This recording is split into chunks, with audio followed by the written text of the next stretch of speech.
Yung ceiling fan ba na bibilhin mo doon, walang ingay. Kahit buluktutin mo ang hélice nito, hindi mababali. Okay, sabi dito ni ate, dami niyan sa palengke, ha ha ha. Oo te, maraming ceiling fan sa palengke, pero yung ceiling fan ba na bibilhin mo doon, walang ingay, as in di maingay.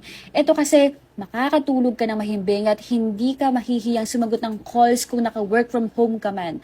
Ang tibay nito. Tingnan mo naman, be, kahit buluktutin mo ang hélice nito, hindi mababali.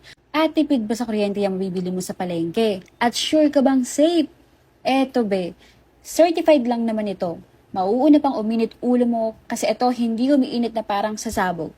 Safe na safe ka kay NSS. Ang aesthetic patingnan nito. Kaya gaganda talaga ang iyong bahay, makasisiguro ka pang malakas ang hangin. Marami nang umorder nito kaya mag-checkout ka na rin bago pa ma-out of stock.